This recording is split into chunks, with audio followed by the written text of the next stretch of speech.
5 sekeluarga warga tempatan maut dalam kemalangan melibatkan 2 kenderaan di Jalan Jerantut Feri, Jerantut tengah malam tadi. Pengarah Jabatan Bomba dan Penyelamat Malaysia JBPM Pahang, Muhammad Razam Taja Rahim berkata, kejadian kira-kira 12 tengah malam itu melibatkan Pro 2 Beza dan Toyota Alphard. Beliau berkata 3 lelaki dan 2 wanita berusia antara 17 hingga 26 tahun yang berada di dalam Pro 2 Beza meninggal dunia di lokasi kejadian, dengan 2 mangsa tersepit dan 3 lagi tercampak keluar. Mangsa yang menaiki Toyota Alphard terdiri daripada 2 lelaki dan seorang wanita mengalami kecederaan.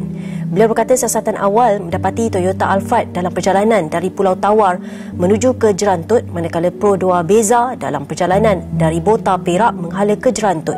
Muhammad Razam berkata 3 mangsa yang cedera dihantar ke hospital berhampiran dengan bantuan ambulans Angkatan Pertahanan Awam Malaysia APM.